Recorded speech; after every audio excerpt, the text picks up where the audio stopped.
राशियाँ हमारे जीवन में एक बहुत महत्वपूर्ण रोल अदा करती हैं और ये राशियाँ को हम अक्सर केवल भविष्य की घटनाओं को बताने वाला एक टूल मान कर के छोड़ देते हैं।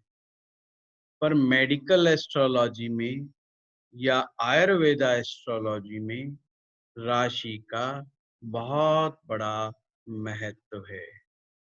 राशि को समझाने के लिए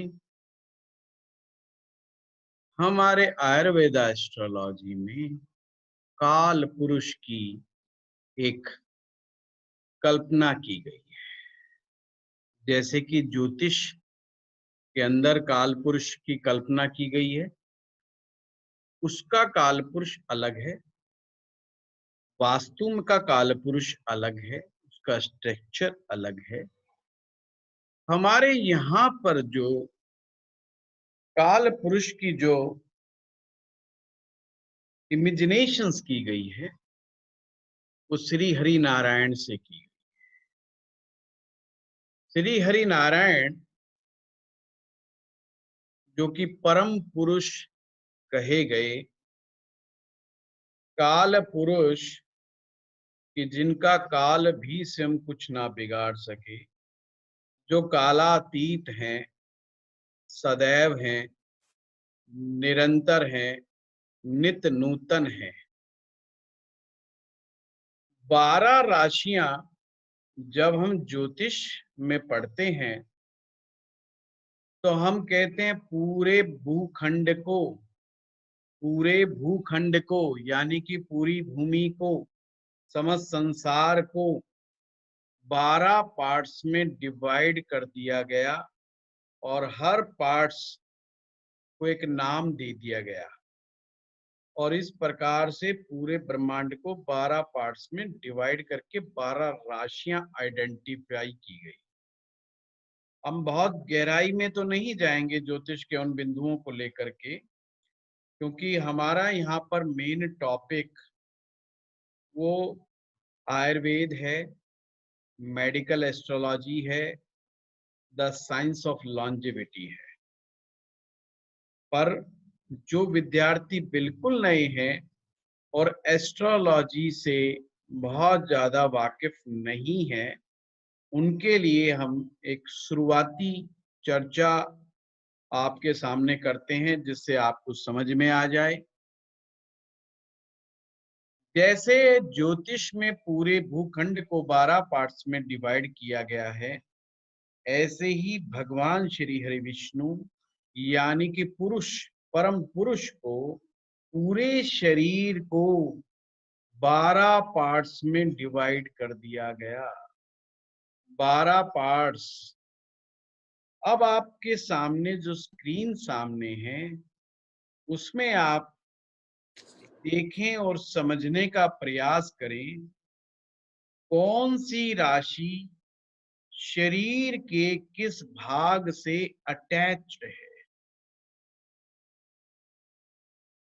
अब हम इसके आगे का जिक्र करें तो नए विद्यार्थियों के लिए ये कौतूहल का विषय हो सकता है कि भाई ये आखिर राशि क्या है, राशि के मायने क्या है, ये राशि आखिर करती क्या है। आप लोगों की जो जन्म पत्रिका है, उस जन्म पत्रिका में राशि को कैसे देखा जाता है। जैसे कि शब्द है राशि, राशि का एक मायने होता है मूल्य। लिखा होता है ना कि इसकी फला, जब आप कोई चीज बाजार से खरीदने जाते हैं तो वहां पे उसका राशि, मूल्य राशि लिखी होती है। तो राशि का एक मायने है, क्वांटिटी भी है कि कितना राशि में क्या चीज मिले। मैथ में भी जब हम सवाल निकालते होते थे बच्चे, और जब छठी सातवीं में, तो हम कहते थे माना की राशि संख्या 100। राशि का मतलब कोई अमाउंट, कोई क्वांटिटी, एक ये शाब्दिक अर्थ। पर राशि ऋषि से आई है। और ऋषि का मतलब है, जैसे हम कहते हैं कोई ऋषि, ऋषि का मतलब हम मानते हैं कि कोई दाढ़ी वाला, कोई भगवा वेशधारी व्यक्ति, बड़ा बुजुर्ग व्यक्ति, सिद्ध पुरुष, ध्यानी पुरुष दिमाग में आता है। पर क्या हमें मालूम है ये ऋषि, मुनि, साधु, संत, गुरु, मेंटर, सलाहकार, सभी तो अलग अलग हैं, सभी के मायने अलग अलग हैं। अभी इतना ही समझ लीजिए, ऋषि का मतलब रचयिता, रचनाकार। जब कोई किसी सब्जेक्ट को रचता है तो वो उस सब्जेक्ट का ऋषि कहलाता है। जैसे हम कहते हैं पतंजलि योग के ऋषि हैं। उन्होंने योग को केवल कंपाइल ही नहीं किया, उस सब्जेक्ट पर बड़ा ही गजब का समझाने का प्रयास किया। ऐसे हमारे आयुर्वेद में भी बहुत सारे आचार्य हैं, एक प्रकार से ऋषि हुए। और आप जब मंत्र जाप करते हैं तो आप जरूर देखते होंगे, वहां पर आता है ऋषि उवाच। ऋषि कौन है मंत्र के, उसके बारे में भी जिक्र होता है। अब इतना ही समझ लीजिए, रचना करने वाला ही ऋषि होता है।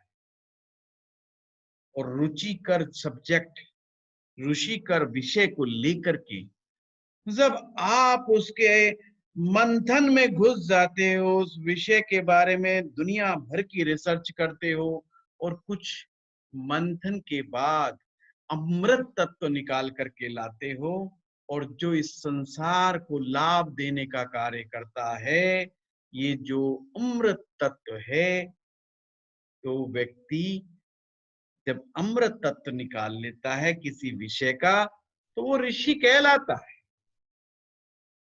आयुर्वेद भी अमृत है, आयुर्वेद भी अमृत है। अब आते हैं हम राशियों पर। राशियां 12 होती हैं। मेष राशि नंबर 1 जो राशि होती है मेष। जो नए हैं वो लिखते रहे, नोट करते रहे, कोई बात होगी तो हम चर्चा करेंगे आज। नंबर 1 मेष राशि, नंबर 2 वृष राशि, नंबर 3 मिथुन राशि, नंबर 4 कर्क राशि, नंबर 5 सिंह राशि, नंबर 6 कन्या राशि, नंबर 7 तुला राशि, नंबर 8 वृश्चिक राशि, नंबर 9 धनु राशि, नंबर 10 मकर राशि, और नंबर 11 कुंभ राशि, नंबर 12 मीन राशि। नए विद्यार्थियों को लग सकता है कि इन राशियों की डिटेल्ड कहां पर मिलेगी। बिल्कुल चिंता मत कीजिए, आप मेरे YouTube चैनल एस्ट्रो पाठशाला में जाएं, वहां पर 12 राशियों के बारे में वीडियोस दिए हुए हैं, और बहुत डिटेल्ड वीडियो दिए हुए हैं। एक एक राशि का पूरा डिटेल्ड है। आप उसमें जाकर के सुनिए, समझिए, फिर भी कोई दिक्कत आएगी हमें बताइएगा। वो भविष्य कथन के हेतु उसका विस्तार है, पर हमारा यहाँ इतना इस्तेमाल आयुर्वेदा में नहीं होगा, पर हमें इंडिकेशन सिंबॉलिक रूप से उसको लेना पड़ेगा। तो ये जो 12 राशियां हैं हमारी, इन 12 राशियों का कार्य क्या है? ये आपके कर्मा को रिकॉर्ड करती हैं। एक ज्योतिषी क्या करता है, और आपकी जन्म पत्रिका आखिर है क्या?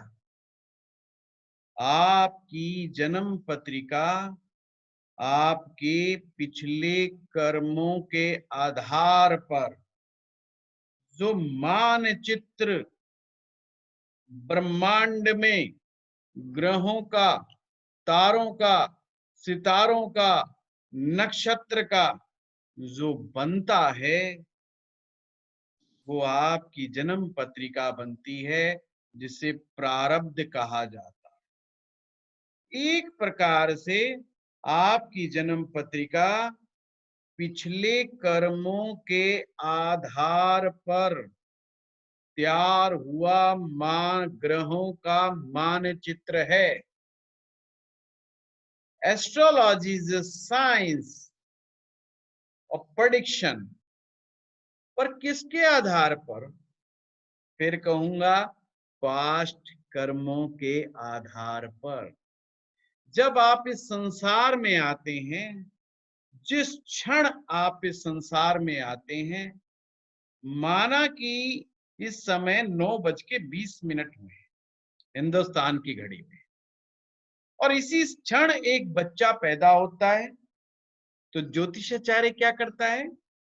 ज्योतिषाचार्य आज की डेट डालेगा, टाइम डालेगा और जन्म स्थान, 3 चीजें, पंचांग उठाएगा और उसके आधार पर एक लगन कुंडली बनाएगा।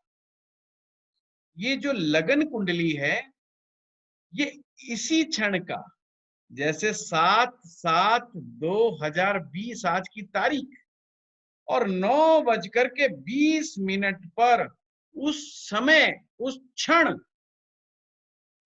ग्रहों का जो मानचित्र जो ब्रह्मांड में बना हुआ है, इसका मतलब कौन सा ग्रह कौन सी राशि में विचरण कर रहा है 9:20 पे, कौन सा ग्रह किस राशि में किस नक्षत्र में प्रेजेंट है, वो हम जन्म पत्रिका में उतार लेते हैं, वही आपकी जन्म पत्रिका है। पॉइंट समझ गए? इस प्रकार से आपकी एक जन्म पत्रिका बनती है, जो कि पास्ट कर्मों के आधार पर है, पर कोई ना कोई उस कर्म को रिकॉर्ड कर रहा है। जो ये कर्मा जो रिकॉर्ड होते हैं, वो राशि के माध्यम से होते हैं। जो आप अपनी जन्म पत्रिका जब देखते हैं, वहां संख्या लिखी होती है 2 नंबर, 3 4 5 6 7 ऐसे 12 तक होती है, और हम कहते हैं ये राशियां हैं। पर भाई राशियों को हम राशियां मान के छोड़ देते हैं।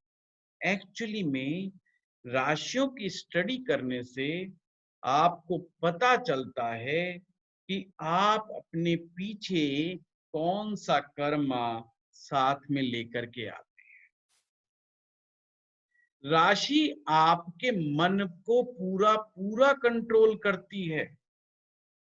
मन में आने वाले विचार, मन इस संसार को किस दृष्टिकोण से देखता है, ये सब राशि ही डिसाइड करती है। चलिए अब हम समझते हैं कि आप अपनी जन्म पत्रिका में राशि को कैसे देखें। मैंने कल बताया था कि सभी लोग अपनी अपनी जन्म पत्रिका साथ में रख लें, जिससे आपको थोड़ा समझ आ सके। जब आप अपनी जन्म पत्री खोलें तो वहां पर लिखा होगा, ऊपर एक लगन कुंडली होती है। अगर जिनके यहाँ पर इंग्लिश में है तो असेंडेंट चार्ट लिखा होगा, कई जगह D1 चार्ट लिखा होगा। आप उस जन्म पत्रिका को देखें और वहां पर देखना ये है कि चंद्र ग्रह जहां पर लिखा हुआ है, आपने सिर्फ इतना आइडेंटिफाई करना है कि वो कौन से नंबर पर लिखा गया है। जैसे मान लीजिए किसी व्यक्ति की कुंडली में चंद्रमा नंबर 5 पे लिखा गया, नंबर 5 का मतलब नंबर 5 लिखा हुआ है वहां पर, तो इसका मतलब वो व्यक्ति सिंह राशि का है। अभी इसको जो आयुर्वेद से कैसे जोड़ना है, ये अभी हम कनेक्ट करेंगे। सबसे पहले नए विद्यार्थियों के लिए मैं बता रहा हूँ, मैं जानता हूँ इसमें 70 to 80% हमारे पुराने ही स्टूडेंट्स हैं जो ज्योतिष से वाकिफ हैं काफी हद तक, और उनके लिए बहुत छोटी मतलब मूल चीज है, पर सभी को हमने साथ लेकर के चलना है। इसलिए हमें नए विद्यार्थियों के लिए बहुत इम्पोर्टेंट है कि उनको ये समझाना है कि वो अपनी जन्म पत्रिका में कैसे आइडेंटिफाई करें कि उनकी राशि कौन सी, क्योंकि राशि के आधार पर ये सब चीजें तय होंगी आगे चल। धर्मेंद्र जी, हम क्वेश्चन सेशन रखेंगे, क्योंकि अभी अगर मैं, आपने जैसे हाथ उठाया, मैं अगर हर एक के क्वेश्चन का जवाब अभी देना शुरू करूंगा ना, तो वो सारा सेशन बिगड़ जाएगा हमारा। ठीक है, तो मैं अभी खुद पूछूंगा, एक बार मैं राशि समझा दूं, फिर मैं आपके पास खुद ही आऊंगा सभी लोगों के पास, और मैं आपकी समस्या समझूंगा, और जो आपका क्वेश्चन है जब आप पूछ लेना। तो हमें कैसे देखना है राशि को? आपने ये देखना है कि जन्म पत्रिका में चंद्रमा किस राशि में बैठा है, वो आपकी ओरिजिनल राशि है। अब कंफ्यूजन क्या होता है कि अक्सर हम लोग इंग्लिश अखबार में भी अपनी राशि भविष्य फल देखने के लिए देखते हैं, वो महीनों के आधार पर होती है भाई, 12 फरवरी से लेकर के 16 मार्च तक, फिर इतने मार्च से लेकर अप्रैल तक ये राशि, एक महीने की एक राशि आइडेंटिफाई। हमें उस पद्धति को नहीं मानना है, हमें वो टेक्निक नहीं अपनानी है, वो वेस्टर्न एस्ट्रोलॉजी का पार्ट है। तो हमने वो अखबार वाली राशि को नहीं समझना, अपितु अपने जन्म पत्रिका में जो राशि है आपकी, आपने उसी को आइडेंटिफाई करना है। तो मैं फिर से बताऊंगा, राशि आपके कर्मों का रिकॉर्डर है, उसमें आपके सारे कर्म रिकॉर्ड हैं। राशि आपके मन पर सर्वाधिक प्रभाव डालने वाला टूल है, और काल पुरुष में राशि का संबंध, आपकी एक राशि का संबंध शरीर के किसी विशेष भाग से है। चाहिए तो अब मैं आप लोगों के पास आता हूं, जिन्हें, जो भी नए विद्यार्थी हैं, उन्हें मुझे लगता है कि ज्यादा जरूरत है, तो वो हैंड रेज करें, जो कुछ पूछना चाहते हैं, ताकि मैं उनके पास आके बात कर सकूं। हाँ हाँ, धर्मेंद्र जी, आप बताइए, आप क्या कह रहे थे? नमस्कार सर। नमस्कार जी। सर एक्चुअली मेरा कल मेरे से सेशन मिस हो गया था फर्स्ट टाइम। कोई तो बात नहीं, आज आपको शायद उसकी वो मिल गई होगी आप लोगों को वीडियोस, नहीं आपके पास जी मैं जी, अलग से भिजवा दूंगा, कल मैं व्यवस्था करा दूंगा, है ना? Thanks sir. है ना, कोई आप सर चिंता। सर हाँ, बस मेरा इतना ही क्वेश्चन था कि आप नॉर्मल सा जो टिप्स है ना कल वाले बेसिक, तो उसको हम्म। थोड़ा आप थोड़ा ऐड ऑन कर देंगे तो फिर थोड़ा बढ़िया हो जाएगा। नॉर्मल सा जो मेन रोज की पॉइंट्स है। क्लास, रोज की क्लास धर्मेंद्र जी, रोज के तरीके से ही हमें लेना होगा, ठीक है क्योंकि, सर। ओके है ना, ओके तो नहीं तो ओके बहुत सारे विद्यार्थी हैं, फिर मैं रिपीट ही करता रहूंगा, नहीं तो दिक्कत होगी। आप ओके चिंता ना करें, अभी आप, है ना, देखिए अभी आप नए हैं, पुराने हो जाएंगे तो मेरे नेचर से वाकिफ हो जाएंगे, मैं जी जी आपके नेचर से वाकिफ हो जाऊंगा, हर तरह से मदद की जाएगी, मदद की चिंता मत करना, मतलब वो थैंक्स सर। आपका हेल्प की जाएगी, है ना? Thanks sir. थैंक्स। हाँ, इंद्रानी जी बताइए। गुरुजी नमस्कार। नमस्कार इंद्रानी जी। गुरुजी बस मेरे को एक ही कंफर्म करना था, मैंने एक ऐप से अपनी कुंडली निकाली, तो वहां पे अगर मून से करस्पॉन्डिंग जो भी नंबर आ रहा है, यस, तो वो आपके जो चार्ट में उसके करस्पॉन्डिंग जो जोडियक साइन है उसके साथ ही वो उसका ही उसी को वो रिप्रेजेंट वो वो करेगा। आपकी अपनी राशि है। जैसे एक बार नए विद्यार्थी देख करके बताएं, जैसे आप ही बताइए कि कौन से नंबर की राशि में है आपका चंद्रमा? सर लग्न कुंडली में ही देखना है ना हमें? लगन कुंडली में सिर्फ नंबर देखना है कि जहाँ पे सर चंद्रमा बैठा हो। 12 है, 12। तो 12 है, यानी कि मीन राशि, राशि पर होगी। 12। तो ठीक है सर। इसका मतलब है कि इंद्रानी जी, आपकी मीन राशि है, और जी सर। मीन राशि का संबंध हमारे पांव से है, पैरों से है जी सर। हमारे पांव से। तो आप जैसे चित्र में देख रहे होंगे काल पुरुष में, तो वो संबंध पांव से है। अब इसके विषय में मैं आगे कहूंगा, चलिए पहले औरों से पास चल दें। थैंक यू और सर।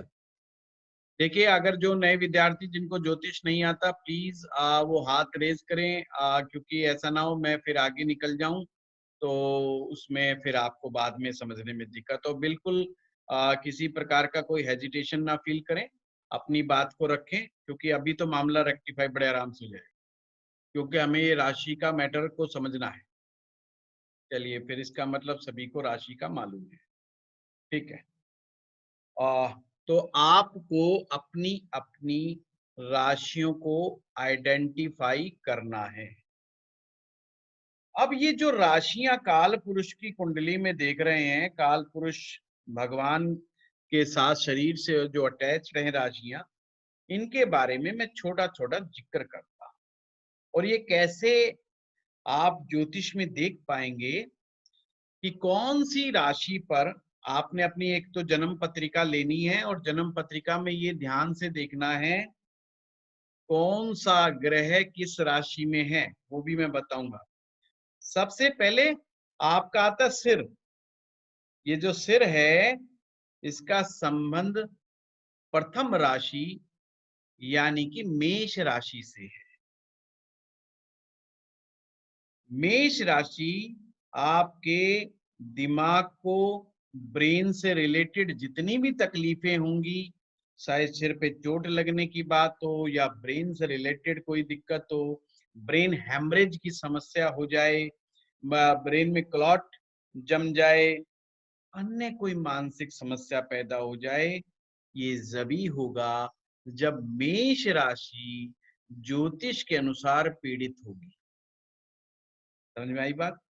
अगर मेष राशि में पाप ग्रह का दुष्प्रभाव जब होगा, या तो आपकी बाय बर्थ चार्ट में ये प्रॉब्लम हो, या गोचर में। गोचर का मतलब होता है कि अभी प्रेजेंट में कोई ग्रह आपकी राशि में ऐसा प्रवेश कर गया जिसकी वजह से आपके शरीर का वो हिस्सा परेशानी में आ जाएगा। ये हमारा प्रेडिक्टिव पार्ट है, ज्योतिष का प्रेडिक्टिव पार्ट है, जिससे जन्म पत्रिका देख करके पता लगाओगे।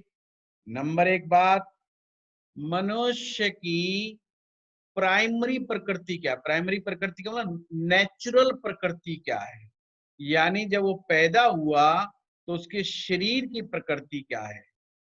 दूसरा, अभी जो ग्रहों की दशा चल रही है, गोचर की स्थिति चल रही है, उससे प्रकृति में कहां पर इम्बैलेंस हुआ। तीन बातें बड़ी इंपॉर्टेंट है, प्रकृति, विकृति और अग्नि। ये हर इंसान की इंडिविजुअल होती है। प्रकृति उसके शरीर की क्या प्रकृति है, फिर उसके अंदर के शरीर की विकृति भी दिखाता है। और 5 प्रकार की अग्नि होती है, वो हम आगे चल के डिस्कस करेंगे। शरीर की जो पंच अग्नि होती है, वो भी एक इंडिविजुअल अग्नि होती है, उसके बारे में भी चर्चा आएगी आज। अभी आपने मात्र इतना समझना है। Sir sorry to disturb you, I am Shri. मैं अपने हस्बैंड के फोन से लॉगिन कर रही हूँ, तो संजय दिखा रहा होगा। जी सर मैं कल तो पूरा अटेंड की थी, अभी भी अटेंड की, मगर मेरे को कुछ भी आइडिया नहीं हो रहा है। मैं अभी मेरे सामने लैपटॉप के सामने मैं हस्बैंड का कुंडली पूरा रखी हूँ, तो कुछ भी समझ में नहीं आ रहा है। आपका नाम क्या है? श्री, हैदराबाद से। श्री जी, मैं तो कितनी बार, 3 बार मैंने रिपीट किया, कोई पूछो कोई पूछो, तो हाँ, मैं क्या समझ में नहीं आया? तो आप अब जाग रहे हो आगे जाने के बाद। हाँ बताओ। मैं सोच रही थी कि बताइए समझ बताइए, में कोई आ बात जाए। बताइए। ऐसे कैसे समझ में आ जाएगा, फिर हम किस लिए बैठे हैं? समझो, है ना? बताइए क्या नहीं समझ में आया। जैसे 12 पार्ट्स आपका जो स्क्रीन है उसमें काल पुरुष का दिखाया हुआ है, और यहाँ पे कुंडली में 12 बॉक्सेस है, राइट? Yes yes. तो उसको कैसे क्या करना है? आप श्री जी ये देखिए, चंद्र ग्रह कहीं इंग्लिश में मून लिखा होगा या हिंदी में चंद्रमा लिखा होगा। आप पहले उसको आइडेंटिफाई कीजिए कि चंद्रमा किस नंबर पे मून लिखा लिखा है। हाँ, मून है लिखा ना? है। आपने हाँ, ये देखना अपने हस्बैंड की कुंडली में कि ये मून कौन से नंबर पर बैठा है, वहां पर जिस 8 बॉक्स में नंबर में। है जी। हाँ, 8 नंबर। 8 नंबर, यस, हाँ, दैट्स ए वृश्चिक राशि, स्कॉर्पियन जॉडियक साइन इंग्लिश में। अच्छा। तो इसको हाँ, आइडेंटिफाई कीजिए आप। ओके। अब तो इसका वहाँ वो मतलब स्कॉर्पियन सिंपल है। ज़ोडिएक साइन है। हाँ, आपके हस्बैंड का जोडिएक साइन है, जोडिएक साइन स्कॉर्पियन है। तो वही मैं पूछ रही थी सर, तो इसका मतलब मून जिसके कैसे जानेंगे कि जोडियक साइन कैसे, आप 8 और मून को कैसे कनेक्ट किए? मैडम और जी मैंने कोई वृश्चिक को? कनेक्ट नहीं किया, मैंने कहा ये रूल है ज्योतिष का, हाँ, चंद्रमा जिस राशि में होगा वही व्यक्ति की राशि है। ओके ओके, तो मून है स्कॉर्पियो साइन में, इसलिए वो वो उनकी चंद्रमा। राशि है। ओके अगर ओके, आप अपनी कुंडली में देखेंगे, अगर वहां पे चंद्रमा नंबर 5 की राशि में होंगे तो सिंह राशि हो जाएगी आपकी, सिंपल। हाँ मेरी कन्या राशि है तो शायद उसमें हुई होगा। तो फिर नंबर 6 में होगा। हाँ ठीक है सर, वो चार्ट के आपका और जो स्क्रीन के आपको आंसर। श्री जी मैं फिर कहूंगा कि आप मेरे वीडियोस में डिटेल में जाके देखें, तो उससे आपके हस्बैंड की मानसिक प्रकृति, उनकी विकृति सारी आपको डिटेलिंग वहां पर मिलेगी। ठीक है, हाँ अभी सर, हाँ आपने चलो अच्छी बात है बोल दिया, अगर कोई और भी है आप में से बचा हुआ तो मुझे बता दे, क्योंकि फिर हम धारा प्रवाह चलेंगे तो फिर बीच में ना वो सारा प्रवाह टूट सकता है। ठीक है, हाँ हाँ। ठीक है, अभी तो आप चलिए। एक ही रूल बोले कि चंद्रमा जिसके घर में है वही वाला वो हाँ जो। जी, हाँ जी, बस बस। हाँ धर्मेंद्र जी बताइए। जी सर, मेरा एक क्वेश्चन है। मेरे पास कुंडली नहीं है, जी तो मैं वैसे ही आपसे जो आप बोले वर्बली, उसी हिसाब से फिर मैं अपना नोट बना लूं। हाँ जी, हाँ बिल्कुल बिल्कुल, नोट्स बनाइए और वीडियो भी आपको मिलेंगे। और नोट्स हमारे नितिन जी हैं, वो नोट्स क्लास के बाद ही इतने अच्छे तरीके से उन्होंने कल भी नोट्स दिए हैं। जी और जी। हमारे प्रताप जी हैं, वो भी बड़े अच्छे नोट्स लिखते हैं। और एक मनीत गिल जी हैं, वो भी नोट्स बनाती हैं।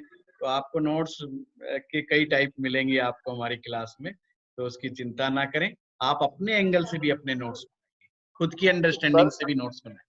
ठीक तो है, सर अगर तो अगर अगर वो आपने जो कुंडली बोला वो पास हो, तो फिर तो थोड़ा आपकी और समझना आसान हो जाएगा। कोई बात नहीं, घर में कोई भी ऐसा बच्चा है, कोई विद्यार्थी, कोई भी है, घर के किसी भी सदस्य की आप कुंडली लेके बैठ सकते हैं। सर ये है सिर्फ नहीं, आपने ये यही क्वेश्चन है। निकलवा लीजिए धर्मेंद्र जी ना।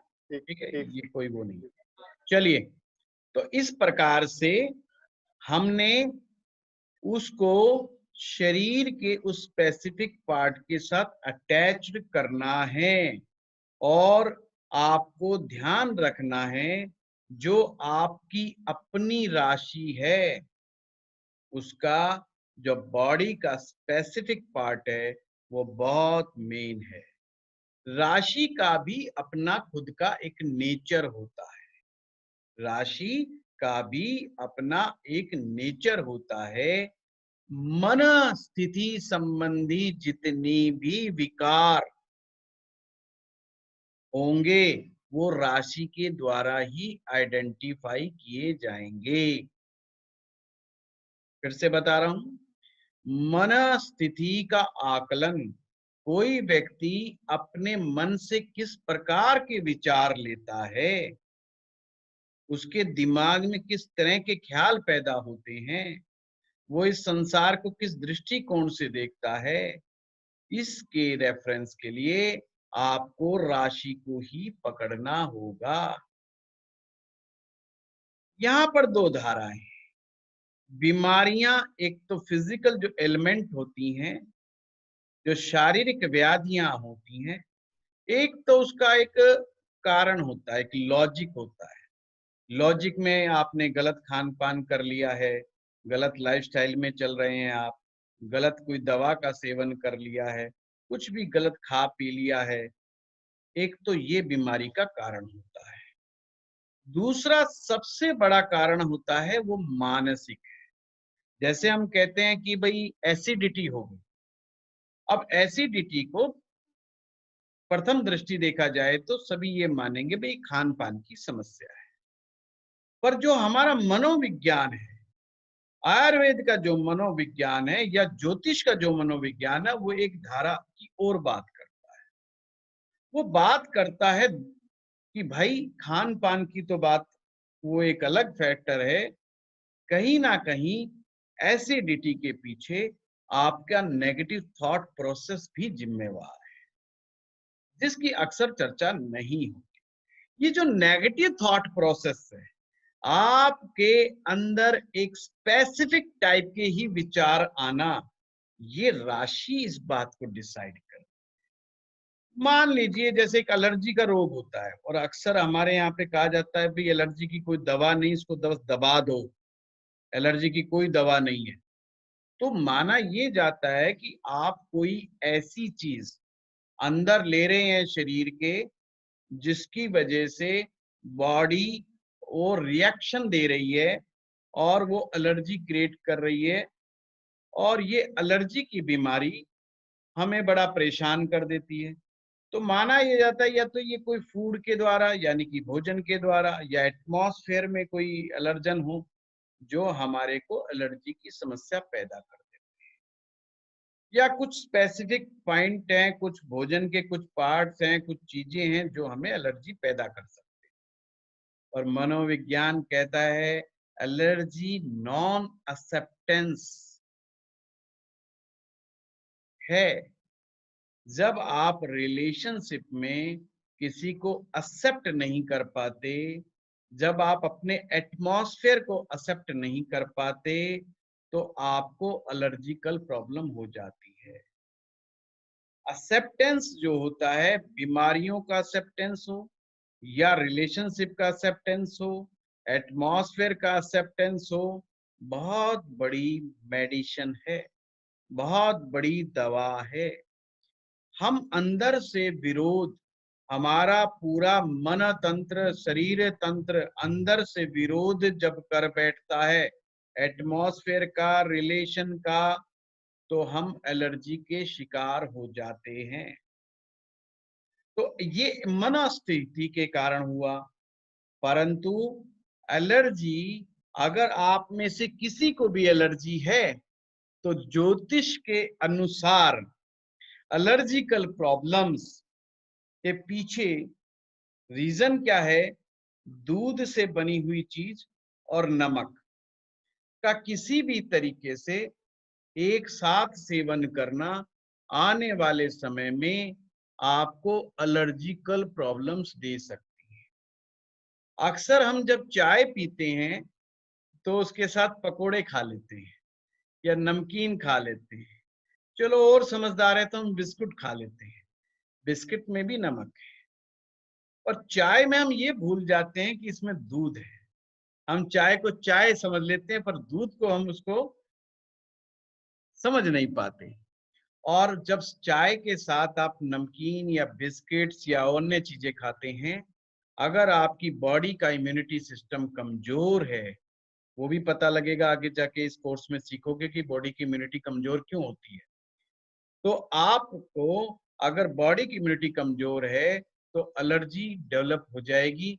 आप किसी का 5 साल में होगा, किसी का 10 साल में, किसी के 15 साल में, ये सबका इंडिविजुअल है, उनकी हर एक की शरीर की प्रकृति भिन्न भिन्न होती है। तो आपको अगर किसी भी व्यक्ति को एलर्जिकल प्रॉब्लम है, उसे ध्यान रखना चाहिए दूध से बनी हुई चीजें उसको अगर वो अवॉइड कर सकें तो बहुत ही जरूरी है, क्योंकि नमक का कब तक परहेज रखोगे? नियम तो ये है, अगर गलती से आपने कोई दूध से बनी हुई चीज ले ली तो नमक का 3 घंटे का परहेज करो आप। मिनिमम 3 घंटे का परहेज होना चाहिए, दोनों के भोजन के बीच में गैप होना चाहिए। और दाल के विषय में 5 घंटे का गैप होना चाहिए। ये तो है परहेज की बात। और आइडेंटिफाई करें कि आपको एलर्जी किससे है। और दूध ज्योतिष में चंद्रमा है और नमक जो है वो शनि है। किसी भी तरीके से जब जन्म पत्रिका में शनि चंद्रमा की युति बन जाए, या चंद्रमा शनि के घर में आ जाए, या शनि चंद्रमा के घर में आ जाए, या कोई दृष्टि संबंध बन जाए, स्थान परिवर्तन बन जाए, इस तरह का कोई भी योगा योग बन जाए तो एलर्जी उस इंसान को होगी ही होगी। एलर्जी के प्रति वो बड़ा प्रोन होगा। कोई ना कोई, किसी ना किसी प्रकार की एलर्जी उसको हो सकती है। फिर से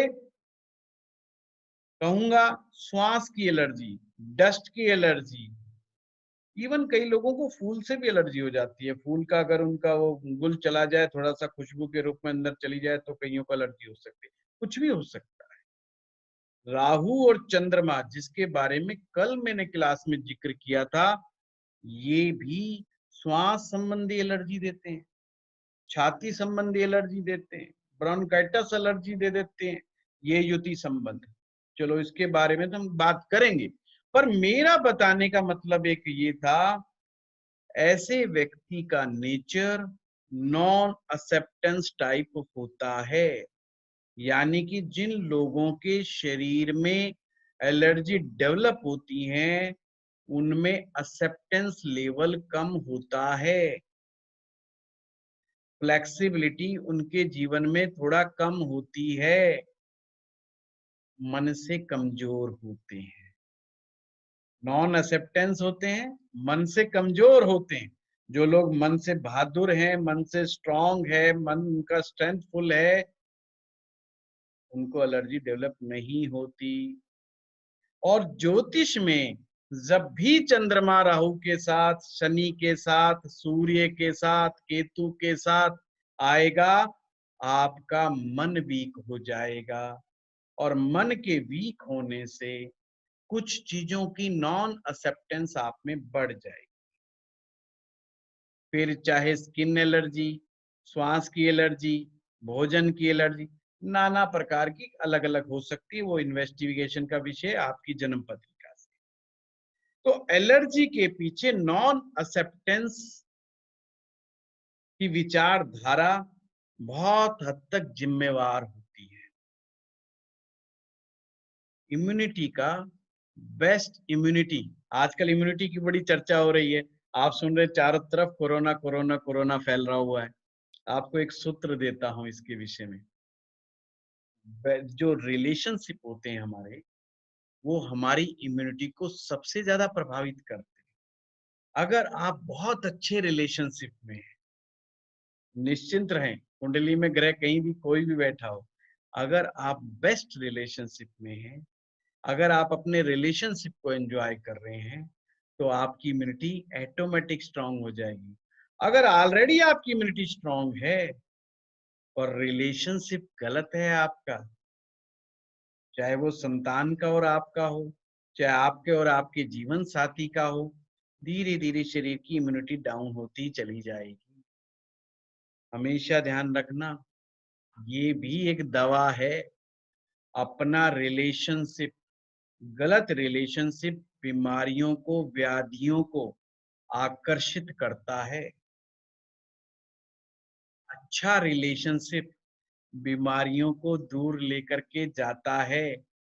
भोजन के रूप में आप इम्यूनिटी बूस्टर में जो करते हो वो आप करते रहिए, बट ये ज्योतिष की फिलॉसफी है कि अगर आप अच्छे रिलेशन में नहीं हैं, तो आप निश्चित रूप से लैक ऑफ इम्यूनिटी का शिकार हो जाएंगे आने वाले समय में।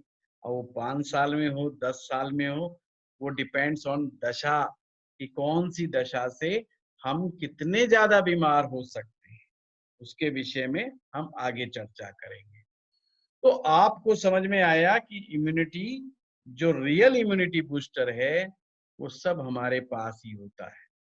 हम जब लड़ाई करते हैं घरजनों, घर वालों से, परिवार वालों से, रिश्तेदारों से झगड़ा हम कर बैठते हैं, दोस्तों से, मित्रता से, मित्रों से बड़ी जल्दी हम दोस्ती तोड़ बैठते हैं, ये सब चीजें कहीं ना कहीं हमारे अंदर भी एक क्रांति पैदा करती है, हमारे मन रूपी सिस्टम को हिला देती है, और मन के रोग शरीर में एंटर करते हैं। शुरुआत मन है, मन के रोग शरीर में एंटर कर जाते हैं, और मानसिक उथल पुथल, कुछ बीमारियों को तो बीमारियों का नाम ही नहीं देना चाहिए, क्योंकि वो मात्र केवल किसी बीमारी के लक्षण है। इस बीमारी के, मानसिक रोग के लक्षण के रूप में आ जाती है चीजें। तो आपको ये धीरे धीरे धीरे धीरे, जब हम इसमें आगे सीखेंगे, वात, कफ, पित्त जैसी प्रकृति के बारे में सीखेंगे, तो आपको इसकी डिटेलिंग धीरे धीरे मिले। अभी मैं बड़ा मिक्स चीजें करवा रहा हूं शुरुआत में, पर धीरे धीरे हमारी रफ्तार पकड़ते हम चले जाएंगे। मुझे भी आपकी अंडरस्टैंडिंग हो जाएगी कि कितने लोग ऐसे हैं जो किस बात को कितना पकड़ रहे हैं एस्ट्रोलॉजिकल। बड़ा आसान करके मैं समझा रहा हूं और आसान ही आगे तक चलेगा ये विषय। मेरा पूरा प्रयास रहेगा इस विषय को जितना इजी भाषा में आपको समझा सकूं, मैं अपने प्रयास करता रहूंगा। दूसरी बात, हमने समझा कि जो आपकी राशियां हैं वो किस प्रकार आपके उससे संबंध रखती है। अब आगे जो पुराने विद्यार्थी हैं उनके लिए भी सुन, आपने जो कुंडली में 12 राशियां देखी हैं, आपने ये देखना है किस राशि में पाप ग्रह बैठा है और किस राशि में शुभ ग्रह बैठा है।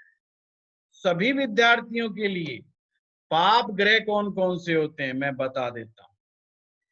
राहु ग्रह, शनि ग्रह, मंगल ग्रह, केतु ग्रह, इनको पाप कैटेगरी में रखा गया है। मैलेफिक भी बोल सकते हो आप। फिर से रिपीट कर रहा हूं, राहु ग्रह, शनि ग्रह, मंगल ग्रह एंड केतु ग्रह पाप ग्रह हैं और पाप ग्रह ही व्याधि कारक होते हैं। पाप ग्रह व्याधि कारक होते हैं। पाप ग्रह बेशक धन देने में अच्छे हों, पर शरीर के मामले में आयुर्वेदा एस्ट्रोलॉजी के अनुसार पाप ग्रह अच्छे नहीं होते, हेल्थ हैजर्ड्स माने जाते। इसके विपरीत दूसरी कैटेगरी शुभ ग्रहों की है। शुभ ग्रहों को नोट करें आप। शुभ ग्रह में सर्वप्रथम शुक्र ग्रह, गुरु ग्रह, बुध ग्रह और बलवान चंद्रमा, ये 4 ग्रह शुभ माने गए हैं और शुभ ग्रह आपके हेल्थ को एनहांस करते हैं। अशुभ ग्रह आपकी हेल्थ को एनहांस करते हैं, अशुभ ग्रह आपकी हेल्थ को डेंट मारने का काम करते हैं। तो ये 2 कैटेगरी यहां बना दी। एक ग्रह बच गया, वो है सूर्य।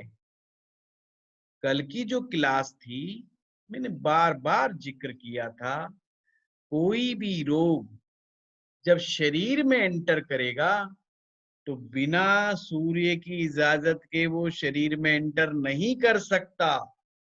पर सूर्य ना तो शुभ ग्रह है ना अशुभ है, क्योंकि इसमें काफी हद तक क्रूरता भी है सूर्य में। सूर्य को राजा कहा गया ना, तो राजा कभी कभी मूड खराब होने पर सजा ज्यादा भी दे सकता है।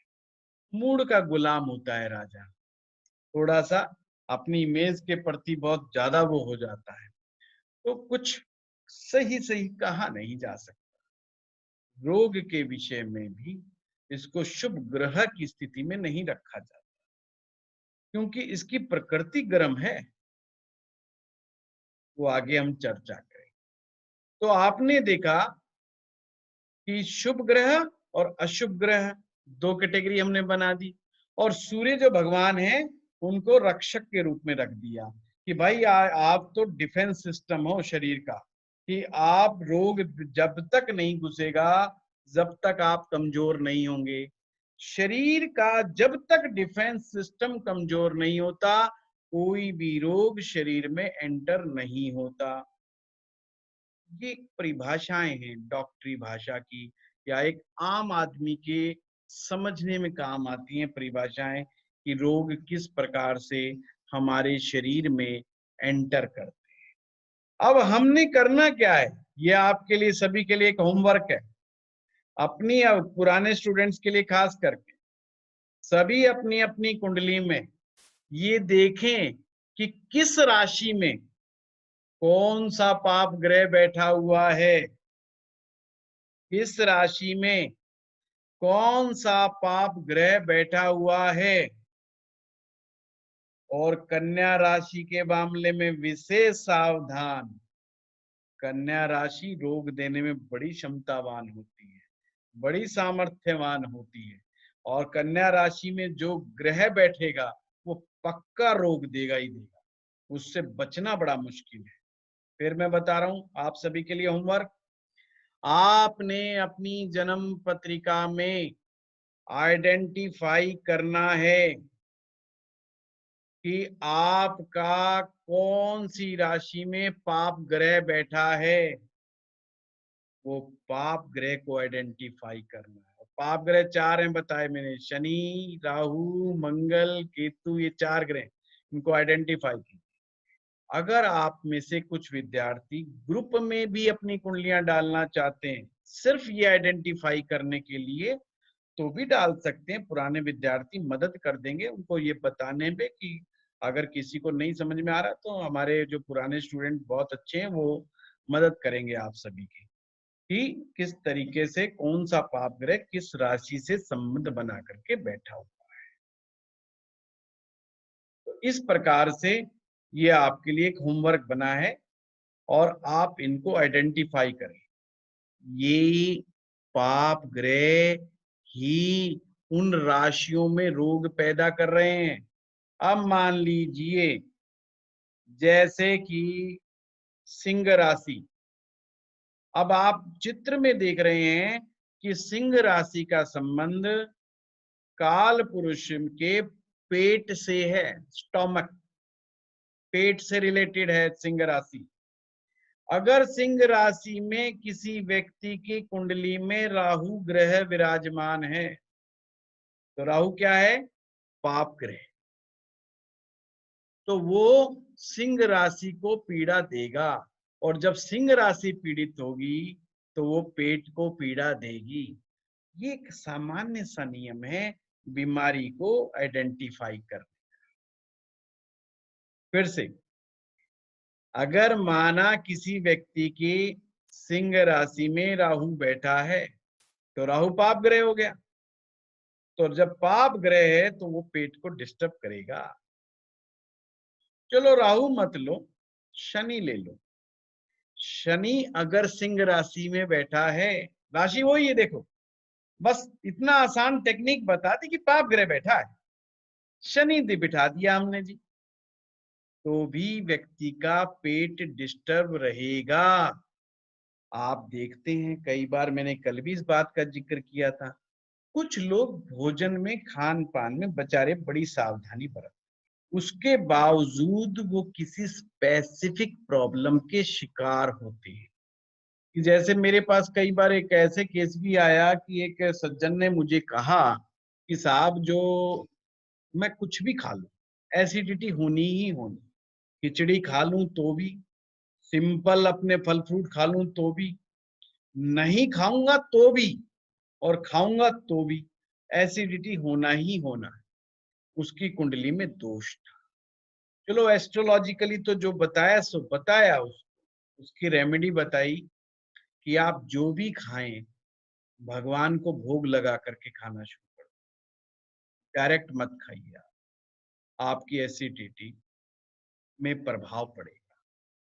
और कमाल की बात, 6 महीने बाद उन्होंने जो मुझे फीडबैक दिया, वो कहते पंडित जी अब काफी रिलीफ है, बहुत रिलीफ है, 100% तो नहीं पर मैं 70% रिलीफ पा गया। वो भगवान श्री कृष्ण को मानते थे और वो भगवान श्री कृष्ण को ही भोग लगा करके हर चीज खाते थे, प्रसाद के रूप में खाने लगे। चाहे चरणामृत लें, चाहे भोजन लें, चाहे वो खाना खाएं, दाल रोटी खाएं, कुछ भी खाते पहले भोग लगाते फिर खाते। पास्ट कार्मिक संबंध था। कभी कभी कार्मिक पीछे का हिसाब किताब ऐसा होता है जिसकी वजह से सावधानी रखने के बावजूद भी हमारे जीवन में रोग आ जाते हैं। ये जो विषय है ये आपको रोग से कैसे बचाया जाए, आयुर्वेद की फिलॉसफी क्या है, आयुर्वेद किस प्रकार से आपकी मदद करता है, ऐसे आपको टिप्स बताए जाएंगे। इसी प्रकार से जैसे किसी व्यक्ति की सिंह राशि में शुक्र जैसा ग्रह बैठा हो या गुरु बैठा हो, पेट मस्त रहेगा। कई लोग है ना उल्टा सीधा खाना खाते हैं फिर भी कुछ नहीं होता, फंसते नहीं। मैंने तो एक व्यक्ति ऐसा भी देखा जो दही भी खा रहा था, परांठे भी खा रहा था, साथ में चाय भी पी रहा था। और सच माने 3 साल तक मैंने उसको ऑब्जर्व किया, कोई एलर्जी नहीं, कोई पेट की समस्या नहीं, कोई कुछ नहीं। मैं भी बड़ा हैरान होता था कि यार ये दही का और चाय का क्या कॉम्बिनेशन हुआ भाई, ये तो निषेध भोजन है। वो कहता पंडित जी देख लो आई एम सो फिट, कोई एक्सरसाइज नहीं करता। तो जब ये शुभ ग्रह बैठे, उसका जो है गुरु सिंह राशि पर था, तो इसलिए मैंने वो चीज आइडेंटिफाई करी, आपको बताने की कोशिश की। तो ये राशियां आपकी जो आज आपको बताई गई हैं, ये आपको इस प्रकार से मदद करती है। जब शुभ ग्रह बैठे होते हैं या शुभ ग्रहों का प्रभाव होता है आपकी राशि पर, तो राशि का संबंध शरीर के जिस ऑर्गन्स के साथ है, परमात्मा के आशीर्वाद से ऑर्गन्स ठीक होता है, फिट होता है। तो इस प्रकार से देखते हैं, अगर अशुभ ग्रह बैठेंगे तो वो डिस्टरबेंस क्रिएट करेगा ही करेगा। जैसे तुला राशि का संबंध आपके जेनाइटल ऑर्गन से होता है, और मान लीजिए यहाँ पर तुला राशि में मंगल जैसा ग्रह बैठ गया। अब मंगल पाप है कि शुभ है? तो मंगल पाप ग्रह है, तो ये तुला राशि को डिस्टर्ब करेगा। अब तुला राशि का संबंध आपके जेनेटल ऑर्गन से, यूरिन में इन्फेक्शंस होगा, बार बार किडनी में मतलब किडनी स्टोन बनने के योग बन जाएंगे, कई तरह की समस्याएं यूरिन संबंधी हो जाएंगी, जेनेटल ऑर्गन्स में भी तरह तरह की प्रॉब्लम हो सकती है, सेक्सुअल डिसऑर्डर भी हो सकता है, तो कई तरह की तकलीफ होगी। तो उससे आइडेंटिफाई कर लिया यार ये जो इसकी ग्रह स्थिति है ये कोई बहुत अच्छी नहीं है इस स्पेसिफिक ऑर्गन के लिए, तो हमें फिर उसके लिए काउंटर चीजें करनी है। फिर उसके लिए स्पेसिफिक भोजन, ताकि उसको जो पेशाब में जलन की समस्या तो इनको गर्मियों में बार बार हो जाती है, क्योंकि मंगल की प्रकृति भी गर्म है और तुला राशि के ऊपर प्रकृति गर्म हो जाएगी तो वही पित्त बढ़ जाएगा, पित्त के बढ़ने से समस्या खड़ी हो जाएगी और उसको यूरिन संबंधी इन्फेक्शन, यूरिन इन्फेक्शन और कई चीजें होने लग जाएंगी। हाँ सुरभि बताइए। नमस्कार गुरुजी। नमस्कार। गुरुजी तुला राशि में तो शनि उच्च का होते हैं, तो मंगल का जिक्र किया है सुरभि, जैसे मंगल आपने बताया पाप ग्रह है, शनि उच्च का हो जाएगा। पर उच्च का वैसे तो हमारे एक रूल है ज्योतिष का, उच्च के ग्रहों में पॉजिटिव असंस होता है, फिर भी आयुर्वेदा एस्ट्रोलॉजी कहती है ये ठीक नहीं है। उच्च का शनि होगा, जैसे अटल बिहारी वाजपेयी साहब का शनि उच्च का था जी, और उन्हें किडनी की प्रॉब्लम थी पहले किडनी, और वो आपको मालूम होना चाहिए वो एक ही किडनी पे सरवाइव कर रहे थे कई सालों तक, कई वर्षों तक। आप अगर गूगल करके देखोगे तो आपको सारा आ जाएगा केस, और लास्ट स्टेज में वो काफी डायलिसिस वगैरह पे रहते थे, तो यानी कि किडनी अपने आप में एक प्रॉब्लम। उनका एक इंटरव्यू भी मैंने देखा था, उन्होंने कहा था उन्होंने किसी को किडनी डोनेट की थी, ये नहीं पता किसको की, पर हाँ किडनी के ऊपर आफत तो आई ना एक प्रकार से, चाहे डोनेट करनी पड़ी उनको, किसी की भलाई के लिए करना पड़ा, पर एक ऑर्गन्स के ऊपर तो इफेक्ट आ गया। मतलब 2 किडनियां होती हैं हमारी, एक दे दी तो उन्हें एक पे सरवाइव करना पड़ा। जब आदमी एक किडनी पर सरवाइव करता है तो उसको अपने यूरिनरी सिस्टम का बहुत ध्यान रखना पड़ता है। ऐसे केसेस में बार बार यूरिनरी यूटीआई की समस्याएं हो जाती हैं, यूरिनरी ट्रैक्ट इन्फेक्शन जैसी समस्याएं हो जाती हैं, पेशाब में गर्मी जल्दी हो जाती है, अगर गलती से पथरी बनना शुरू हो जाए, स्टोन्स डेवलप होना शुरू हो जाए तो और भी चीजों को कॉम्प्लिकेटेड कर देती है। तो ग्रह उच्च का था, एज उनकी अच्छी रखी, क्योंकि शनि लॉन्जेविटी का प्लेनेट है, शनि लॉन्जेविटी देता है ज्योतिष के अंदर, तो उच्च के होने से उनकी आयु तो चलो वो 85 क्रॉस कर गए और उम्र भी अच्छी थी, और एक तकलीफ के साथ रहे कई 10-15 वर्षों तक, वो एक किडनी पे सरवाइव करने के कारण, हो सकता है मुझे अच्छी तरह याद नहीं है 15-20 साल रहे हों। तो आप सोचिए जब व्यक्ति का कोई ऑर्गन कंप्रोमाइज्ड होता है तो उसको उस चीज का बड़ा ध्यान रखना है। ये बेस्ट एग्जाम्पल है कि शनि तुला राशि में था, उच्च का था, उसके बावजूद उनको किडनी की समस्या थी। जबकि होना तो ये चाहिए था, अगर ये शुभ असर होता यानी कि तुला राशि पर नेगेटिव असर नहीं होता तो किडनी कंप्रोमाइज नहीं होती। मैंने तो यहां तक भी देखा है तुला राशि में जब पाप ग्रहों का असर पड़ जाता है, कभी किडनियां मात्र कुछ एंटीबायोटिक लेने से या पेन किलर कुछ समय खाने तक ही फटाफट खराब हो जाती है। वैसे तो उसका एक मेडिकल रीजन बता दिया जाता है कि पेन किलर ना लें और ना लें, वो एक अलग विषय, पर हमारा विषय ज्योतिष है कि भाई वो तुला राशि उससे पाप ग्रहों से ज्यादा पीड़ित हो गई, इसलिए किडनी का ऑपरेशन कराना पड़ गया या किडनी ट्रांसप्लांट कराना पड़ गया, और यूरिन संबंधी इन्फेक्शन तो बार बार होते रहते हैं उन लोगों को।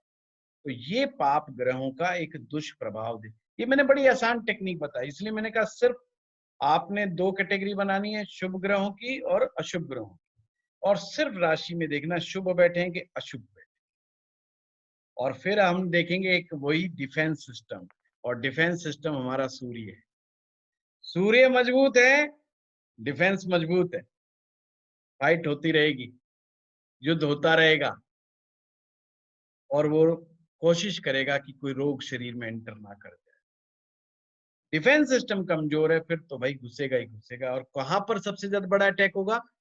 जिस राशि पर भी पाप ग्रह का असर है और राशि का संबंध शरीर के जिस चक्कर से, वहीं से ही दिक्कत आए। जैसे मैं बात करता, मेष राशि सिर है, वृष राशि आपका ये गर्दन है, चेहरा है, फिर मिथुन राशि आपका गला है, ये पार्ट हो गए, है ना। Sir, how vocal to cords, know that Surya is strong? वो बताएंगे श्री जी, आप अभी चलेंगे ना, अभी अच्छा, धीरे धीरे okay. थोड़ा थोड़ा जिक्र रोज ज्योतिष का भी होगा और रोज आयुर्वेद का भी होगा, है ना। अभी अभी नहीं, बस जल्दबाजी नहीं करनी। ठीक है सर, ओके। हम एक वर्कशॉप भी ले लेंगे, कोई चिंता नहीं है, आप उसकी चिंता ना करें, है ना। Sir I have one question. Sir आपने कुछ कन्या राशि के बारे में आप कह रहे थे, अभी आ रहा हूँ अमृता जी, अभी आ रहा हूँ। गुरुजी मिथुन राशि, गुरुजी आपने बलवान चंद्रमा कहा शुभ ग्रह में, जी तो चंद्रमा क्या 2 तरीके के होते हैं? हाँ जी, देखो हमारा जो पूरा पक्ष महीने का देखें तो एक शुक्ल पक्ष का चंद्रमा होता है, कृष्ण पक्ष। शुक्ल पक्ष का मतलब होता है बढ़ता हुआ चंद्रमा, जब वो अपने साइज को बढ़ता है।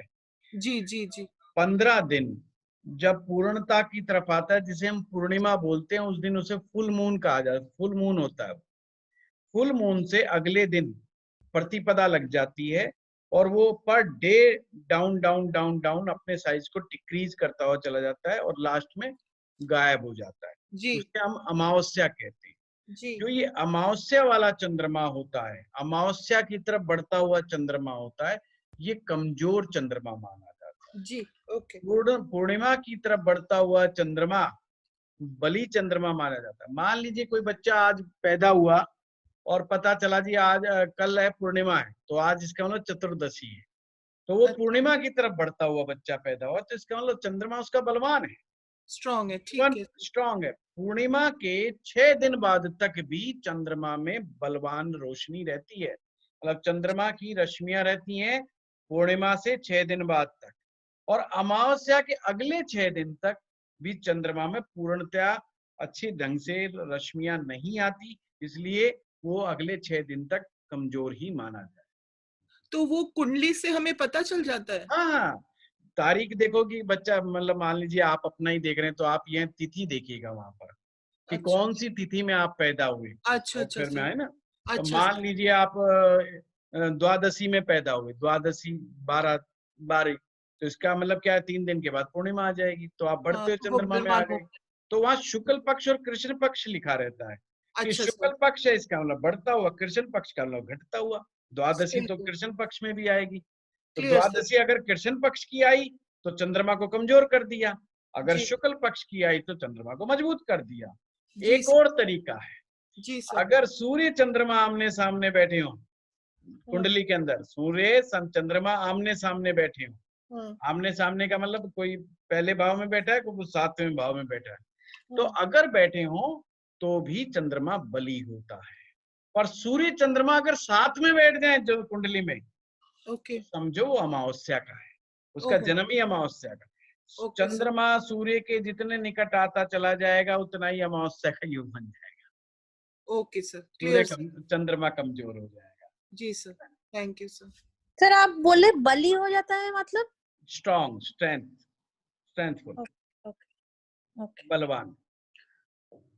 तो इस प्रकार से कर्क राशि का संबंध आपकी छाती से, चेस्ट से है, रेस्पिरेटरी सिस्टम से है।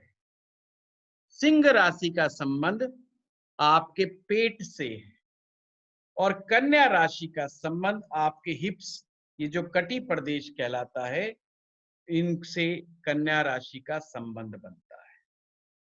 कन्या राशि के विषय में जो आप पूछ रहे थे, मैं ये कह रहा था किसी भी व्यक्ति की कुंडली में अगर कन्या राशि में जो भी ग्रह बैठ जाए कुछ ना कुछ प्रॉब्लम देगा।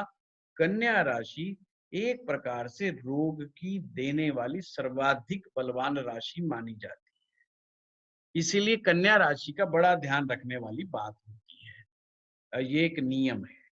और सर किसी का मून उधर बैठा हो तो, अगर मून ही वहीं बैठा हो फिर? तो मून जो है मानसिक कष्ट देगा लता जी, है ना, क्योंकि कन्या ने देना है कष्ट।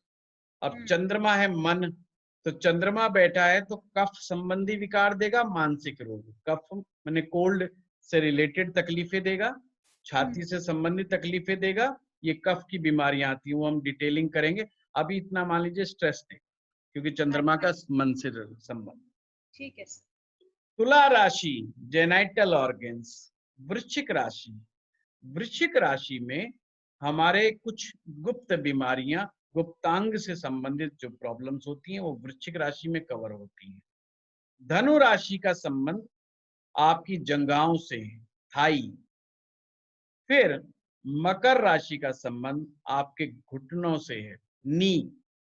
और इसी प्रकार से कुंभ राशि का संबंध पिंडलियों से है, टखनों से है, और मीन राशि का संबंध पांव से है, पांव के जो नीचे का हिस्सा होता है उनसे संबंध है। इस प्रकार से ये भी आप सभी के लिए होमवर्क है कि आप सभी के सभी इसके नोट्स बनाएं, किस राशि का संबंध किस शरीर के किस हिस्से से। ये देखिए ये बहुत इंपॉर्टेंट है। हम यहाँ ज्योतिष की बहुत ज्यादा और डिटेलिंग तो नहीं करेंगे, पर ये इंपॉर्टेंट है। ये आपको, चाहे आप इसे रट्टा मारो बार बार समझो, ये आपको याद होनी चाहिए किस राशि का संबंध शरीर के किस पार्ट से है, ये मस्ट है। फिर हम, हाँ जी, आज का फिर हम प्रश्न लेते हैं।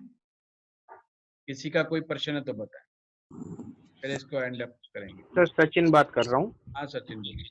सर जैसे अभी हम बात कर रहे थे कि सिंह राशि में अगर राहु है तो भी गड़बड़ करेगा, शनि है तो भी गड़बड़ करेगा। हाँ, तो बात ये दोनों के होने में अंतर क्या है, किसी एक के होने में किस तरह से व्याधियां देगा राहु या शनि? सबसे पहले सचिन हम आइडेंटिफाई कर रहे हैं, मैं इसका जवाब इसलिए नहीं दूंगा कि नई समस्या पैदा हो जाएगी। शनि भी वात कारक है और राहु भी वात कारक है। अच्छा, वो वायु विकार पैदा करता है, ठीक है ना। पर अभी सिर्फ आज की क्लास में हमने इतना आइडेंटिफाई करना भी प्रॉब्लम देगा, पेट को डिस्टर्ब करेगा। ठीक, वो हम डिटेलिंग करेंगे क्योंकि फिर कई कहेंगे जी बात क्या होती है वो बताओ, है ना। वो वात का, कफ का और पित्त का हमने स्पेशल इसमें विषय रखा हुआ है, टॉपिक रखा है, क्योंकि इसके बगैर आयुर्वेद पॉसिबल ही नहीं है। तो जब अपन उसमें डिटेलिंग करेंगे तो बहुत सारी चीजों की अंडरस्टैंडिंग उसी बात से हो जाएगी। ठीक। और एक बात और सर कि कन्या राशि में अगर शुभ ग्रह भी होगा वो भी बीमारी देगा। हाँ, वो भी, बस इसलिए मैंने स्पेशल मेंशन किया। ऐसा नहीं कि अगर शुक्र आ गया तो खराब करेगा ही करेगा, बुध भी आ गया तो भी गड़बड़ कर देगा, मतलब मरकरी से रिलेटेड दिक्कत दे देगा। और मरकरी होती है हमारी वेन्स की नसों का प्लेनेट होता है, हमारी नसों को कमजोर कर देता है, दांतों की समस्या पैदा कर देता है ना, कई अच्छा। हाँ उच्च का होते हुए भी। हाँ हाँ उच्च का होते हुए स्किन रिलेटेड दिक्कतें दे देता है ना? गुरुजी ठीक, ये किडनीज कौन से राशि में आएंगे, तुला ये में तुला या? तुला तुला राशि जी, तुला राशि, अच्छा, तो कन्या में हिप यूरिनरी रीजन, सिस्टम है जी। कन्या में जो आपने हिप रीजन दिखाया, मतलब सब हिप रिलेटेड बोन्स वोन्स उसमें आएंगे क्या? कन्या में बहुत सारी चीजें और भी आएंगी, जैसे पेनक्रियाज है आपकी, है ना, अच्छा। स्प्लीन है, पेनक्रियाज है, ये और भी चीजें आएंगी, उसकी भी हम डिटेलिंग कराएंगे। अभी अच्छा। तो हमने बाहर का जो शरीर का स्ट्रक्चर है ना, उसको आइडेंटिफाई कर रहे हैं।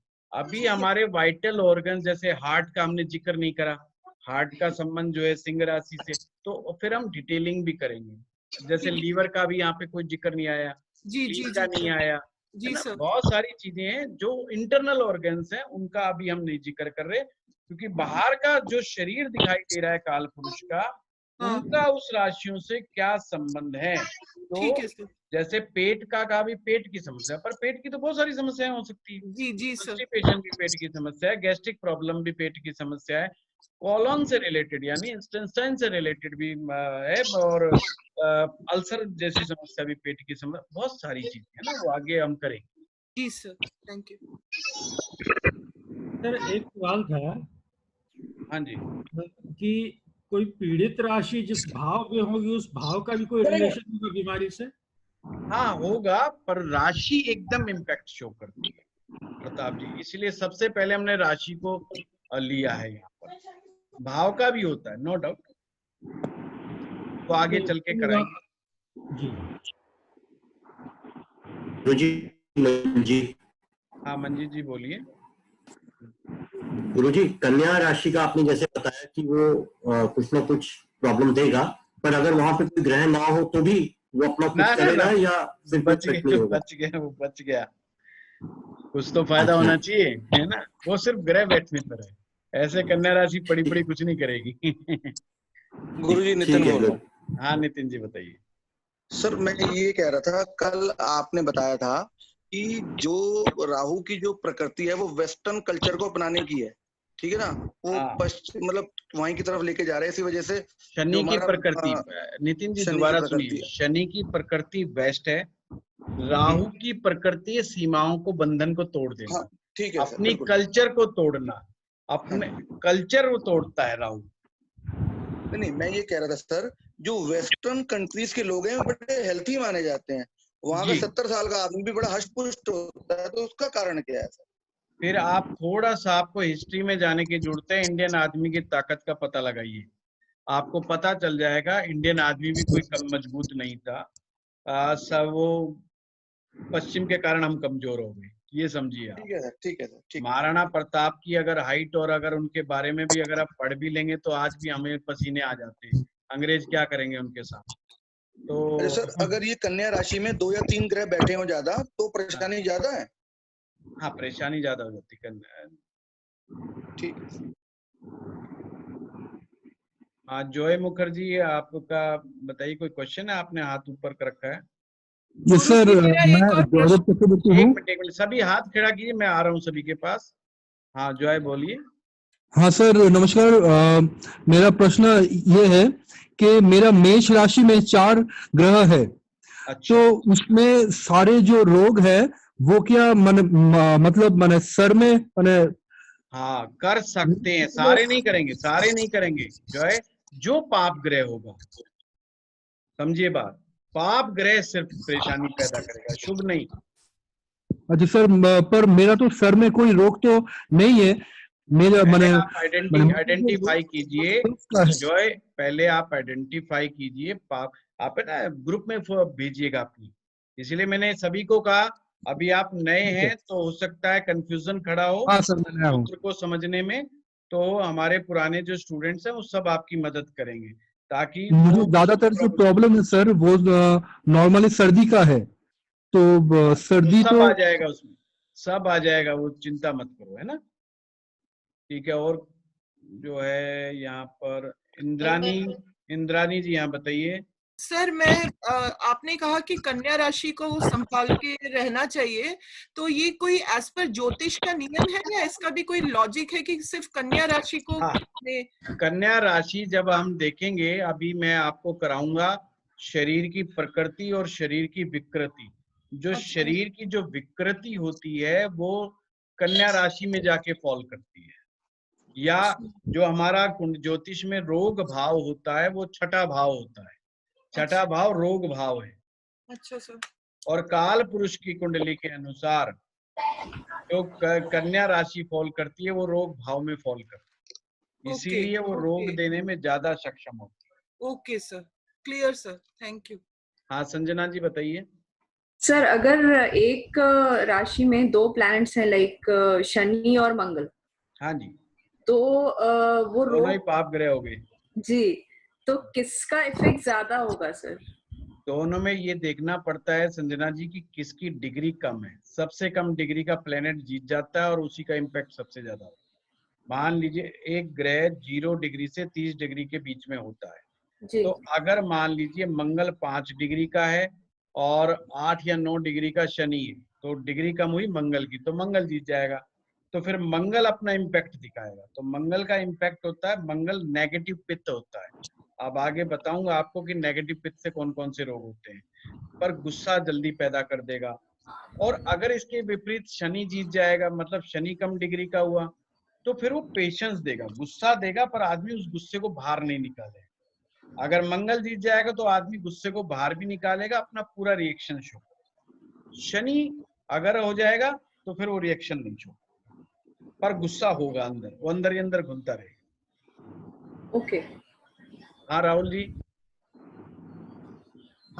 सर मैं सुमिता बोल रही हूँ। हाँ सुमिता जी बताइए। सर मुझे पूछना था कि अगर मेष लगन की कुंडली में छठे उसमें मतलब कन्या राशि में बुध और शुक्र दोनों ही हैं, तो ये छठे हाउस में भी हैं और दोनों भी हैं, तो इसका मतलब क्या इम्पैक्ट रहेगा? ये अच्छा नहीं होगा ना। तो मतलब किस टाइप की डिजीजेस आती हैं शुक्र से? वो मैं सारा डिटेलिंग आपको कराऊंगा। शुक्र ग्रह से फिर भी डायबिटीज, यूरिन से रिलेटेड, इमोशनल डेंट। अच्छा। क्योंकि वीनस है ना, वाटर एलिमेंट का प्लेनेट है, तो वाटर एलिमेंट का जो प्लेनेट होता है, वाटर का संबंध हमारे इमोशन से है, हमारे यूरिनरी सिस्टम से है। यानी कि वाटर रिलेटेड तकलीफें, इमोशंस रिलेटेड तकलीफें, यूरिनरी सिस्टम से रिलेटेड तकलीफें शुक्र दे देता है। साथ में मन खुश नहीं रहता आदमी का। समझ गया। ठीक है सर, थैंक यू। सिर्फ ग्रहों के बैठने से होता है या दृष्टि का भी असर पड़ता है? दृष्टि का तो मैंने प्रताप जी मैंने कहा ना, फर्क पड़ता है बहुत मामूली।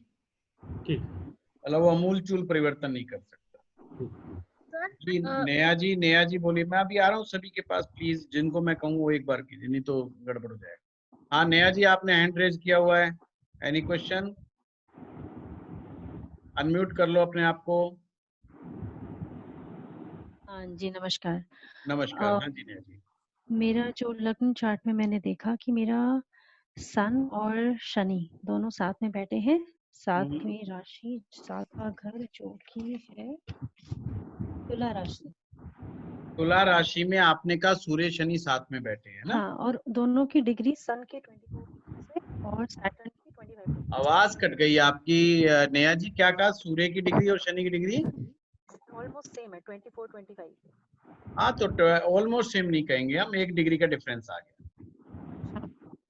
हाँ तो जो कम डिग्री का प्लेनेट है वो विन कर जाता है, जीत जाता है, पर सूर्य कभी पार्टिसिपेट नहीं करता। तो यहाँ पर ऑटोमेटिक शनि जीत गया। यहाँ पे सूर्य का 24 है, शनि का 25 है। हाँ तो मैं वही कह रहा हूँ, ये जब हम इसका कंपैरिजन करते हैं, अगर सूर्य कंपैरिजन में, तो हम सूर्य को कंपेयर नहीं करते हैं। अच्छा। तो सूर्य पार्टिसिपेट ही नहीं करेगा उस चीज में ना, तो ऑटोमेटिक शनि जीत जाएगा, क्योंकि वो तुला राशि है। तुला राशि शनि की उच्च राशि है। यहाँ पर सूर्य कमजोर हो गया है और शनि जो है पावरफुल हो गया। तो सूर्य मेरा लग्नेश है और वो कमजोर हो गया है, शनि वो कमजोर हो गया है, तो सावधानी रखनी पड़ेगी हमें। शनि संबंधी समस्याएं आएंगी। शनि जो है वात रोग देता है, वायु विकार देता है। वायु विकार से क्या होता है कि आदमी में जल्दबाजी, हड़बड़ाहट ज्यादा होती है, इम्पेशंस होता है, और जो है शरीर जो है में भी जो है बेचैनी रहती है एक अलग ही प्रकार की। वो डिटेलिंग आएगी जब मैं आपको बताऊं। आज्ञापाल जी। हेलो सर, अगर कन्या राशि में कोई भी प्लैनेट ना बैठा हो तो फिर नहीं होता कोई रोग? नहीं फिर हमने दूसरी राशियां देखनी है कि प्लेनेट पाप ग्रह कहाँ बैठा है।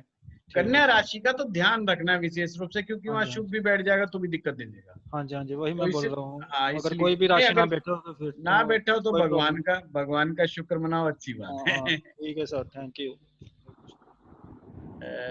उर्मी गुप्ता जी।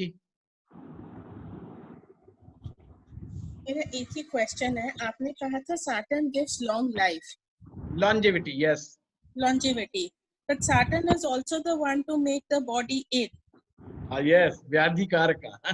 तो सर इसका कॉम्बिनेशन, इसका लाइक लॉजिक क्या हुआ? मतलब एरिया रगड़ते रगड़ते जो लोग, मतलब I don't know. भाई हमें कौन सा देवता मारता है, लास्ट में कौन आते हैं? यमराज आते हैं। और हु इज यमराज? यमराज जो है शनि के भाई हैं, यमुना जी उनकी बहन है। हाँ जी। उनका मकसद है, यमराज शनि के माध्यम से प्राण हरता है और शनि वात कारक है। जो हमारी वृद्धावस्था है वो सारी की सारी शनि के अंडर में आती है। जब तक वात ज्यादा नहीं होगा, वायु कुपित नहीं होगा, प्राण नहीं जाते। अगर वायु बैलेंस है शरीर में तो लॉन्जेविटी बनी रहेगी। वो आगे आपको आकर के सारा वो आएगा, पर हाँ कुल मिला के शनि जिनका अच्छा है, जिनकी बात बैलेंस होती है, वो लंबा जीते हैं। और बात ये आजकल कलयुग में बड़ा सता रही है आजकल, है ना, ये वायु ही है। मूड फिर जाता है, फटाफट मूड चेंज होते हैं, मूड स्विंग्स होते हैं, सब वायु का ही कारण। जिनमें वात विकार होगा ना, और बिना रात को नींद नहीं आएगी, व्हाट्सएप पे चिपकेंगे, फेसबुक पे चिपकेंगे, जाके उसके साथ चिपकेंगे, तो ये सब क्या है? ये हम अपने बात को शांत करने के लिए दौड़ते हैं और उल्टा ज्यादा बात पैदा कर लेते हैं, और ये कहीं ना कहीं बहुत बुरी तरह डैमेज करते हैं। बात जो है भरी जवानी के अंदर बात बैलेंस ही होना चाहिए। जवानी में इम्बैलेंस बात नहीं होना चाहिए, क्योंकि नहीं तो इम्पेशंस क्रिएट कर देता है बात गति दे देता है। हर काम में उसे गति चाहिए, हर चीज में। फिर वो क्या करेगा? घर वालों से लड़ेगा, लड़ाई करेगा, झगड़ा करेगा, सब कुछ करेगा, क्योंकि इम्पेशंस है बहुत ज्यादा, तो हर चीज उसी समय। हाँ अमिताभ जी, अनम्यूट कर लीजिए अपने आप को।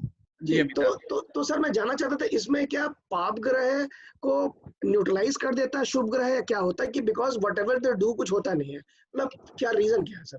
अमिताभ जी, आपके किसी पॉलिटिशियन से ऐसे घनिष्ठ संबंध रहे जिसको आपने उनकी लाइफ में बहुत नियर से देखा हो? नहीं ऐसा। ये सबसे ज्यादा बड़े रोगी होते हैं। पहली बात तो पाप ग्रह ही नेता बनाता है, समझ लीजिए।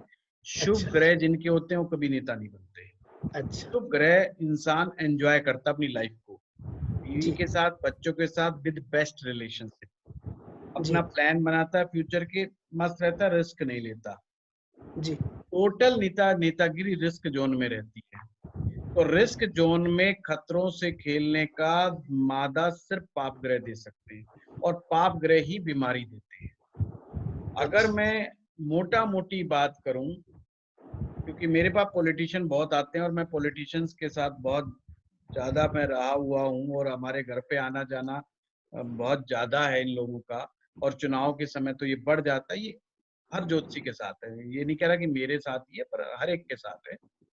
पर हमारा इतना नाम है कि मुझे और कुछ लोगों से मेरी बड़ी घनिष्ठता भी है, जो आज भी सत्ता में भी है। कहने का तात्पर्य ये है, कौन कौन से रोग बताऊं जो नहीं होते? बस वो सिक्रेटिव लोग होते हैं। राहु से राजनीति आती है, और राहु जो सिक्रेसी का बहुत बड़ा प्लेनेट है। मेरे ख्याल से 100 सांसदों में से 90 सांसद दवा खा के या दारू पी करके सोते होंगे तो नींद आती होगी। बहुत बड़ा ratio. It may be more than 90%, more भी। इसमें male and female both are combined. मतलब ऐसा नहीं कि महिलाएं तो नहीं होकर, या तो नींद की गोली खा के सो रहे हैं, या वो किसी अन्य साधन का इस्तेमाल करके सो रहे हैं, उनको रात को नींद ही नहीं आ रही है, और नींद का हाल बहुत बुरा है। 3P की समस्या है, क्योंकि कोई भी छोटा मोटा आदमी आकर के उसको 2 बात सुनाने लग जाता है और उसको सुनना पड़ता, बोल सकता नहीं, बोलेगा वोट कट जाएगा। हर बात पे ध्यान, बोलने में 4 बार सोचना पड़ेगा, किस जाति का, किस मजहब का है, कितना वोट है, इसके साथ कौन कौन है, हर चीज का दिमाग लगाना पड़ेगा उसे। तो ये तो मेरा मानना है, जब इस जन्म में पाप ग्रहों का प्रभाव ज्यादा हो जाता तो इंसान नेता बन जाता है। अच्छा, ठीक है, ये पुराने पाप कर्मों का हिसाब किताब है, चुकता नेता। It's not a good sign for the good life. जी धन्यवाद। Thank you.